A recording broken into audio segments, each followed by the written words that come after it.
สวัสดีค่ะกลับมาพบกับบทเรียนเซลล์นะคะของคริสตจักรร่วมนิมิตกรุงเทพนะคะวันนี้เป็นบทเรียนบทที่24นะคะวันนี้เป็นบทเรียนเซลล์บทที่24นะคะในชื่อเรื่องอาวุธเพื่อทำสงครามฝ่ายวิญญาณนะคะวันนี้เรานำเสนอเรื่องของอาวุธเพื่อทำสงครามฝ่ายวิญญาณโอ้โหเนื้อหาดูรู้สึกว่าแบบเป็นอะไรที่แบบรุนแรงเร้าใจมากนะคะในพระธรรมตอนนี้เนี่ยเราจะมีบทนำจากพระธรรม1พงกษัตริย์นะคะ1พงกษัตริย์ในบทที่17แล้วก็บทที่18คือบทเรียนเซลล์ในแต่ละบทเนี่ยจะทำให้หัวหน้าเซลล์รวมไปถึงสมาชิกเซลล์เนี่ยเวลาฟังเรื่องราวต่างๆจะต้องย้อนกลับไปอ่านในเรื่องราวที่เป็นบทนำที่ได้มีการนำเสนอด้วยนะคะถ้าพูดถึงพระธรรม1พงกษัตริย์ก็ต้องกลับไปอ่านในพระธรรม1พงกษัตริย์แล้วก็ในพระธรรม1พงกษัตริย์เนี่ยก็จะเป็นเรื่องราวที่ถูกบันทึกไว้ในอดีตนะคะแล้วก็ในบทที่17และบทที่18น่ะจะบันทึกเรื่องราวของเอลียาตัวแทนของพระเจ้าตัวแทนของผู้เผยพระวจนะของพระเจ้าซึ่งเผยถึงสิ่งที่จะเกิดขึ้นในขณะนั้นก็คือว่าจะเกิดการกันดารอาหารแต่ว่าทั้งนี้ทั้งนั้นน่ะเพราะว่าคนของพระเจ้าได้กระทำความผิดบาปต่อพระเจ้าแล้วก็เอลียาก็เผยเลยว่าแต่ท่านน่ะสามารถที่จะนำฝนให้มันตกในฤดูกาลตรงนี้ได้แล้วก็มากไปกว่านั้นไม่ใช่เป็นการแค่เผยว่าจะเกิดอะไรขึ้นหรือจะหยุดยั้งได้ด้วยยังไงแต่ว่าในพระคัมภีร์ใน2บทเนี่ยก็คือเป็นการที่เอลียาเป็นตัวแทนของผู้เผยพระวจนะของพระเจ้าในการต่อสู้กับผู้เผยพระวจนะเทียมเท็จซึ่งในสมัยนั้นน่ะพระเทียมเท็จที่เขากราบไหว้กันก็เรียกว่าพระบาอันนะคะมีการต่อสู้กันระหว่างเอลียาเพียงแค่คนเดียวกับพระเจ้าของเอลียากับบรรดาผู้เผยพระวจนะเทียมเท็จหลายๆคนเลยกับพระเจ้าเทียมเท็จของพวกเขาและในสิ่งตรงนี้เราพบกับความมหัศจรรย์ว่าพระเจ้าของเราทรงเป็นพระเจ้าที่ยิ่งใหญ่สูงสุดและในการที่เอลียาขออภัยนะเอลียานะคะได้กระทำการอัศจรรย์ในตรงนั้นน่ะมันทำให้เห็นว่าคนของพระเจ้าสามารถมีอาวุธที่จะทำสงครามในฝ่ายวิญญาณแล้วก็มีชัยชนะเหนือศัตรูในทุกรูปแบบได้นะคะแล้วก็พระคัมภีร์เนี่ยได้บอกกับเราว่าในทุกวันนี้เรากำลังอยู่ในไม่ว่าเราจะเชื่อหรือไม่เชื่อเรากำลังอยู่ในสงครามฝ่ายวิญญาณแล้วก็เป็นสงครามการยื้อแย่งพื้นที่ระหว่างมารซาตานกับพระเจ้ามันเป็นการโจมตีกันตลอดเวลาแล้วก็สิ่งที่คริสเตียนจะต้องรู้ก็คือเราพูดกันมาในหลายๆบทก่อนหน้านี้แล้วก็คือว่าแต่ศัตรูที่แท้จริงของเราไม่ใช่มนุษย์ด้วยกันเองนะพระเจ้าไม่เคยให้เราเกลียดมนุษย์แม้ว่าเราจะรังเกียจพฤติกรรมความบาปของมนุษย์ก็ตามเราไม่เกลียดมนุษย์เพราะว่าศัตรูที่แท้จริงของเราไม่ใช่มนุษย์แต่ว่าศัตรูที่แท้จริงของเราก็คือวิญญาณชั่วและมารซาตานที่อยู่เบื้องหลังของมนุษย์ในพระธรรมเอเฟซัสบท6ข้อที่12บอกเราว่าเราไม่ได้ต่อสู้กับเลือดหรือว่าเนื้อหนังแต่ว่าเราต่อสู้กับเทพผู้ครองศักดิเทพผู้ครองพิภพในโมหะความมืดแห่งโลกนี้ต่อสู้กับเหล่าวิญญาณที่ชั่วในสถานฟ้าอากาศแล้วเราจะเอาชนะได้ยังไงล่ะถ้าเราไม่ได้มีกำลังที่มาจากพระเจ้าความขัดแย้งทุกอย่างที่เราต้องเผชิญในโลกใบนี้ความทุกข์ยากลำบากทุกอย่างเนี่ยล้วนแล้วแต่เป็นเรื่องของฝ่ายวิญญาณซึ่ง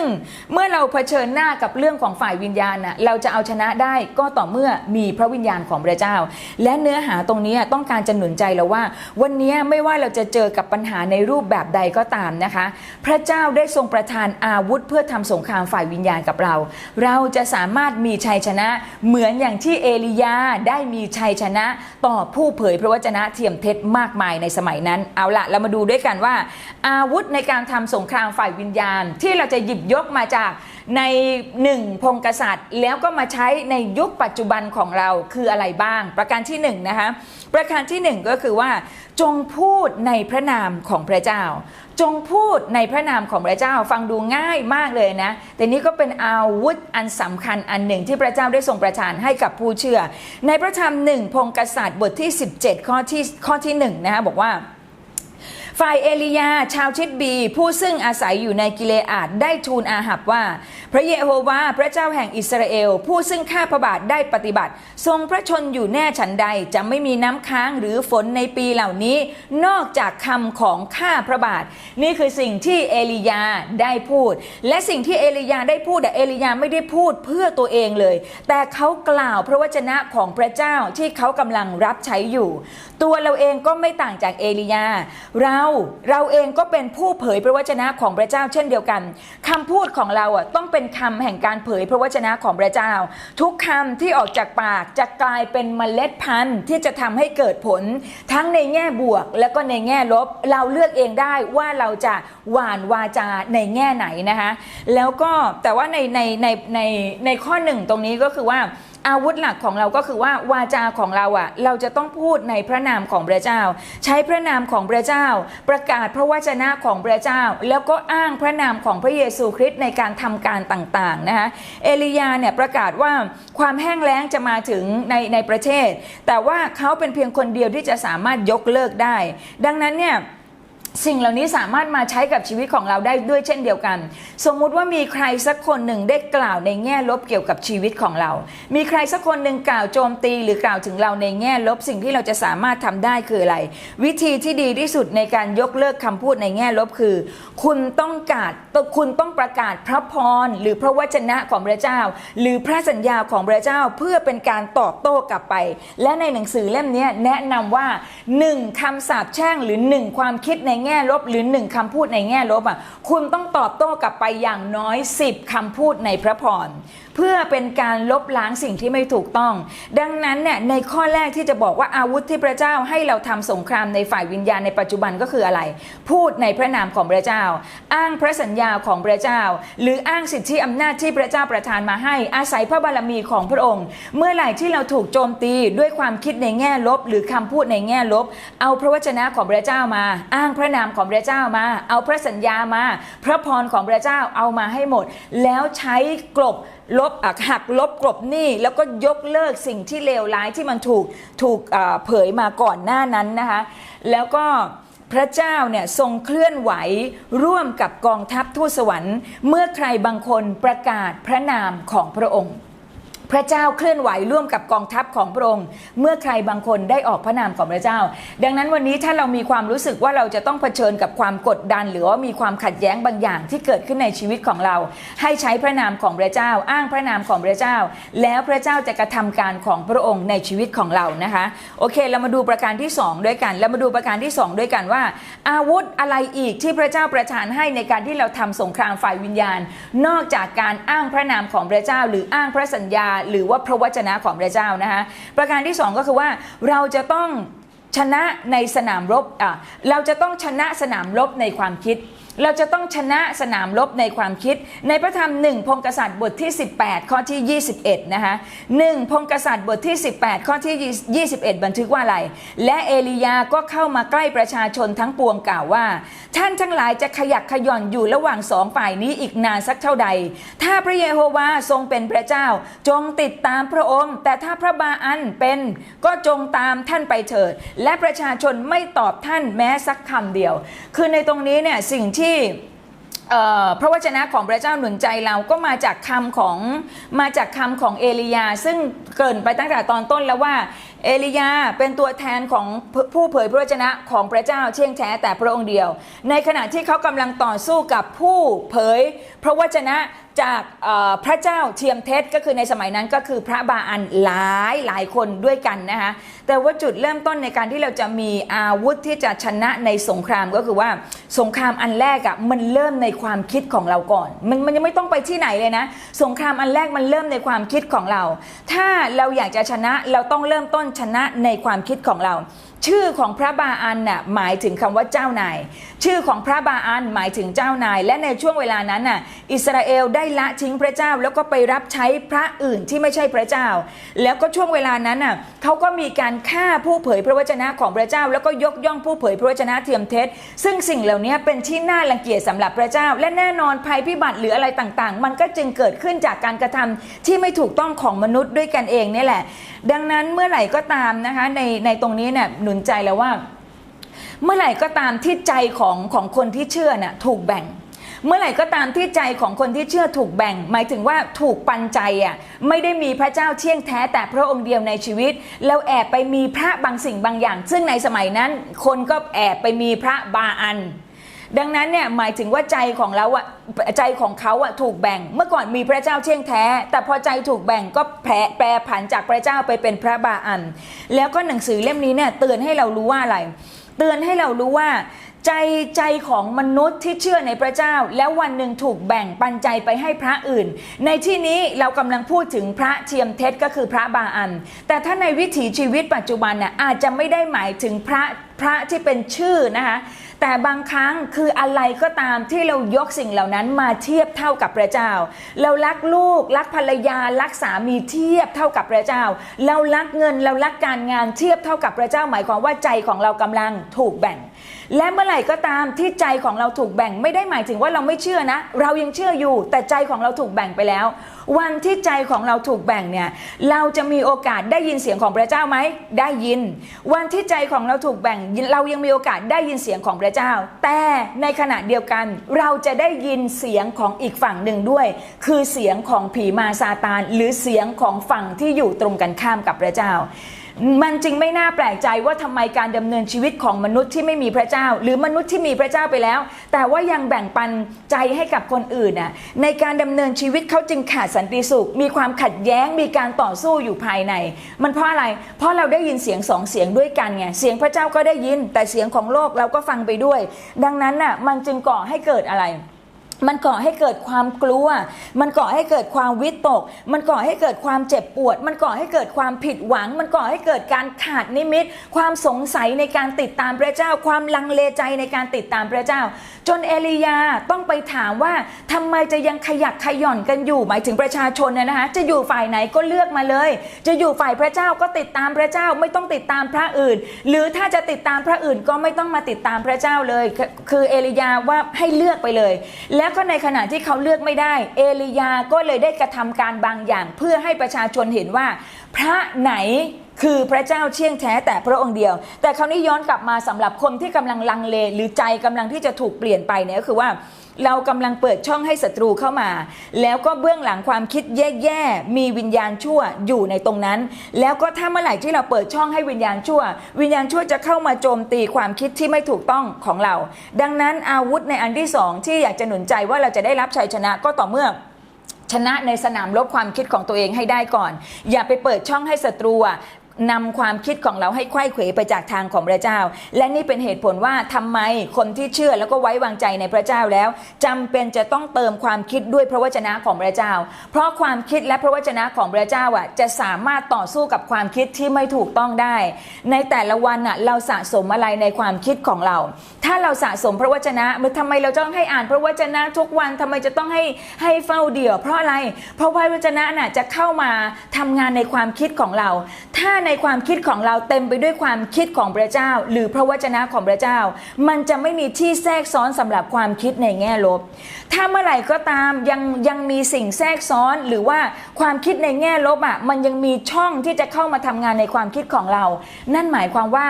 ข้างในความคิดของเรายังไม่ได้เต็มด้วยพระวจนะของพระเจ้าและมันเป็นอันตรายส่วนหนึ่งที่มารซาตานจะเริ่มโจมตีให้ชีวิตของเราแตกทั้งตัวได้โดยเริ่มต้นตีที่ความคิดของเรานะคะดังนั้นอ่านพระวจนะของพระเจ้าแล้วก็อย่ายอมรับความคิดที่ไม่ถูกต้องความสงสัยความกลัวความล้มเหลวทั้งหมดมาจากศัตรูและเมื่อไหร่ที่เกิดความคิดเหล่านี้ย้อนกลับไปข้อหนึ่งสั่งการในพระนามพระเยซูคริสต์เจ้าให้สิ่งเหล่านี้ออกไปโอเคนี่เป็น2ข้อนะคะแล้วมาดูประการที่3ว่าเราจะมีอาวุธในการทำสงครามฝ่ายวิญญาณนอกจากพูดในพระนามของพระเจ้าและนอกจากจะต้องชนะในสนามรบในความคิดแล้วประการที่3คืออะไรประการที่3ก็คือการรื้อฟื้นแท่นบูชาของพระเจ้าการรื้อฟื้นแท่นบูชาของพระเจ้าในพระธรรม1พงศ์กษัตริย์บทที่18ข้อที่33ถึง39คราวนี้จะเป็นเรื่องราวหลังจากที่เอลียาบอกกับคนของพระเจ้าว่าเลือกมาเลยดีกว่าว่าจะอยู่ฝ่ายไหนระหว่างฝ่ายของผู้เผยพระวจนะเที่ยงแท้หรือว่าฝ่ายของผู้เผยพระวจนะเทียมเท็จเอลียาก็มีการท้าทายเลยฝ่ายของเอลียาอธิษฐานสร้างแท่นบูชาแล้วก็อนุญาตให้ฝ่ายของอีกพระหนึ่งก็สร้างแท่นบูชาด้วยแล้วก็ท้าทายว่าถ้าพระเจ้าองค์ไหนให้ไฟลงมาเผาเครื่องบูชานั่นแหละคือพระเจ้าเที่ยงแท้เอลียากล้าที่จะกระทำการนี้ต่อหน้าทารกำนันเลยนะคะแล้วก็พวกผู้รับใช้ของพระเทียมเท็จก็ทำในแบบเดียวกันคราวนี้เรามาดูนิดหนึ่งว่าตรงนี้เนี่ยเอลียาต้องการพิสูจน์ให้ประชาชนเห็นว่า พวกเขากำลังนมัสการพระเจ้าเทียมเท็จนะไม่ใช่ของจริงดังนั้นก็ท้าทายเอลียาท้าทายให้พวกผู้เผยพระวจนะเทียมเท็จเรียกร้องเรียกพระของตนเองเรียกให้พระของตนเองส่งไฟมาเผาเครื่องบูชาแล้วก็ในขณะที่ตัวของเอลียาเองเรียกพระเจ้าเที่ยงแท้แต่พระองค์เดียวแล้วก็ในการต่อสู้กันครั้งนั้นเอลียาก็ได้ตั้งธงเอาไว้ว่าพระเจ้าองค์ไหนที่ส่งไฟมานั่นก็คือพระเจ้าเที่ยงแท้แต่พระองค์เดียวคราวนี้เมื่อเอลียาร้องเรียกพระเจ้าเนี่ยเครื่องบูชาทั้งหมดที่เอลียาได้จัดเตรียมไว้เนี่ยก็ถูกไฟพระเจ้าก็ส่งไฟลงมาเผาทั้งหมดทั้งฟืนทั้งหินแล้วก็น้ำที่อยู่รอบๆแท่นบูชาดังนั้นเนี่ยสิ่งที่เกิดขึ้นในตรงนี้ก็เหมือนจะเป็นสิ่งที่จะหนุนใจเราว่าเมื่อความคิดของเราได้กลายเป็นความคิดของพระเจ้าเนี่ยพระเจ้าจะประทานไฟในชีวิตให้กับเราซึ่งไฟตรงนั้นมันจะเผาไหม้ในชีวิตของเราและจะขับเคลื่อนให้เราทำบางสิ่งบางอย่างที่เป็นพระประสงค์ที่มาจากพระเจ้าเราจะมีความรู้สึกว่าเราอยากจะนำนามของพระเจ้าไปยังครอบครัวไปยังคนใกล้ตัวและอยากจะนำนามของพระเจ้ามาตั้งอยู่ในแผ่นดินโลกสิ่งเหล่านี้จะถูกขับเคลื่อนด้วยไฟของพระเจ้าเมื่อเทลงมาเผาเครื่องบูชาในชีวิตของเรานะคะแล้วก็แต่ว่าตอนนี้พูดถึงเครื่องบูชาในชีวิตของเราเวลาที่เราจะนมัสการพระเจ้าก็คือว่าก่อนที่จะถวายเครื่องบูชาให้เป็นที่พอพระทัยเนี่ยเราต้องซ่อมแซมแท่นบูชาทั้งหลายที่มันพังทลายไปเสียก่อนจริงๆมันก็หมายถึงชีวิตของเรานั่นแหละเราสร้างคือจริงๆสิ่งที่พระเจ้าต้องการไม่ได้เป็นเครื่องบูชาที่หมายถึงเรื่องของหมูเห็ดเป็ดไก่แบบที่เราเข้าใจเวลาที่เราอยู่ในประเทศไทยแล้วมีการถวายเครื่องบูชาให้กับพระอื่นๆนะคะสิ่งที่พระเจ้าต้องการจากชีวิตของเราก็คือการที่เรายอมจำนนกับพระเจ้าให้พระเจ้าเข้ามาครอบครองเครื่องบูชานั่นก็คือชีวิตของเราเองนั่นแหละการที่เรามอบชีวิตของเราให้กับพระเจ้ามอบให้พระเจ้าเป็นเจ้าของชีวิตของเราแล้วก็ควบคุมอยู่เหนือชีวิตของเราทั้งหมดแล้วก็จะไม่ยอมปล่อยให้สิ่งอื่นมามีอิทธิพลอยู่เหนือพระเจ้าแล้วก็สิ่งที่หนังสือเล่มนี้หนุนใจก็คือว่าเราจะสามารถซ่อมสร้างแท่นบูชาของเราได้ดีที่สุดก็คือว่ากลับมามีความสัมพันธ์ที่ดีกับพระเจ้ากลับมามีความสัมพันธ์ที่ดีกับพระเจ้าหรือฟื้นสิ่งที่มันเคยปรักหักพังหรือฟื้นสิ่งที่มันเคยเป็นสิ่งที่แย่ๆระหว่างเรากับพระเจ้ากลับมาทำให้มันดีขึ้นนะคะแล้วคือมีการอธิษฐานมีการนมัสการแล้วก็ใช้ชีวิตให้เป็นเครื่องบูชาที่ถวายเกียรติซึ่งในพระธรรมโรมก็หนุนใจแล้วก็คือถวายทั้งชีวิตของเราให้กับพระเจ้านั่นเองแล้วก็ในพระธรรมตอนนี้ได้พูดถึงตอนที่เอลียาได้สร้างแท่นบูชามีตอนหนึ่งที่บอกว่าเอลียานะคะในพระคัมภีร์ตอนนี้ถ้าข้าพเจ้าพูดผิดเป็นเอลิชาจริงๆข้าพเจ้าหมายถึงเอลียานะคะเอลียาก็คือได้เอาหิน12ก้อนซึ่งเป็นตัวแทนของอิสราเอล12เผ่ามาสร้างเป็นเครื่องบูชาด้วยและพระเจ้าก็เทไฟลงมาตรงนั้นเนี่ยก็เล็งถึงในระบบของ G12 อีกด้วยเช่นเดียวกันการรื้อฟื้นแท่นบูชาเนี่ยไม่ได้หมายเพียงแค่ชีวิตของเรากับพระเจ้าที่มันจะต้องดีงามและมีความสัมพันธ์ที่ยอดเยี่ยมเท่านั้นแต่หมายความว่าเรายังต้องเป็นส่วนหนึ่งในทีมของคริสตจักรเรายังต้องเป็นส่วนหนึ่งในทีมของคริสตจักรเพราะว่าพระเจ้าทำงานผ่านทีมนะคะพระเยซูสร้างสาวก12คนแล้วพระองค์ก็ทรงทำงานผ่านทีมตรงนั้นแม้แต่อิสราเอลพระเจ้าก็ยังกำหนดไว้ว่ามี12เผ่าดังนั้นชีวิตของเราเนี่ยพระเจ้าไม่ได้ต้องการศิลาเพียงก้อนเดียวก็คือชีวิตของเราเท่านั้นนำศิลาก้อนนี้ก็คือชีวิตของเราไปรวมกับก้อนอื่นๆที่อยู่ในคริสตจักรแล้วก็สร้างขึ้นให้ถวายเกียรติแด่พระนามของพระเจ้าเป็นส่วนหนึ่งของทีมเป็นส่วนหนึ่งของG12 และเป็นส่วนหนึ่งในการสร้างทีมต่อไปนะคะประการที่4นะคะเรามาดูประการที่4ด้วยกันก็คือว่าอาวุธในการที่เราจะทำสงครามในฝ่ายวิญญาณนอกจากใช้พระนามของพระเจ้านอกจากที่จะต้องชนะในสนามรบในความคิดแล้วก็รื้อฟื้นแท่นบูชาประการที่4ก็คือว่าเราจะต้องรู้จักฤทธิ์อำนาจของกางเขนนะคะเราจะต้องรู้จักฤทธิ์อำนาจของกางเขนใน1พงศ์กษัตริย์บทที่18ข้อ33บอกว่าและท่านก็วางฟืนไว้เป็นระเบียบและฟันวัวตัวผู้เป็นท่อนๆและวางไว้บนกองฟืนและท่านกล่าวว่าจงเติมน้ำให้เต็ม4ไหและเทลงบนเครื่องเผาบูชาและบนกองฟืนในตรงนี้เนี่ยแน่นอนทำจากไม้ถูกไหมคะฟืนก็คือทำจากไม้และฟืนตรงนี้เป็นสัญลักษณ์ของไม้กางเขนของพระเยซูคริสต์นั่นเอง เองไม้กางเขนของพระเยซูคริสต์ก็คือมีลักษณะเป็นแนวตั้งนี่ก็คือเรากับพระเจ้าในขณะเดียวกันก็มีแนวนอนเป็นตัวขั้นด้วยนั่นหมายความว่ามองไปที่ความต้องการของคนรอบข้างคือคนที่เข้าถึงไม้กางเขนอย่างแท้จริงก็คือคนที่เข้าถึงพระเจ้าแต่ในขณะเดียวกันก็เข้าถึงเพื่อนมนุษย์ด้วยบางคนเข้าถึงพระเจ้าแต่ละทิ้งเพื่อนมนุษย์อันนั้นยังไม่ถึงการเขียนของพระเจ้าอย่างแท้จริงนะคะแล้วก็สิ่งที่เราจะต้องตระหนักว่าอาวุธของเราที่ไม้กางเขนคืออะไรคือที่ไม้กางเขนโดยพระโลหิตของพระเยซูคริสต์และก็โดยรอยบาดแผลของพระองค์และสิ่งที่พระเจ้าทำบนไม้กางเขนทั้งหมดนะพระเจ้าได้ทรงทำลายทุกคำแช่งสาปในชีวิตของเราแล้วพระองค์รับความเจ็บปวดพระองค์รับความล้มเหลวพระองค์รับการทรยศพระองค์รับการหักหลังพระองค์นำการเยียวยารักษามาสู่ชีวิตของเราแล้วก็รักษาความเจ็บไข้ได้ป่วยและพระองค์ได้ถอดถอนความคิดที่ไม่ถูกต้องตรงนั้นน่ะดังนั้นเมื่อเราอยากมีอาวุธในการที่จะต่อสู้ในสงครามฝ่ายวิญญาณต้องระลึกถึงไม้กางเขนของพระเจ้าการสำแดงของไม้กางเขนและฤทธิเดชของพระเจ้าจริงๆต้องย้อนกลับไปถึงสิ่งที่พระเยซูได้ทำบนไม้กางเขนให้กับเราย้อนกลับไปดูในบทเรียนผู้เชื่อใหม่นะคะสิ่งเหล่านั้นทั้งหมดเป็นการที่เป็นอาวุธของเราในการที่จะต่อสู้กับโลกใบนี้นะคะแล้วก็ประการสุดท้ายสำหรับบทนี้นะคะคือว่า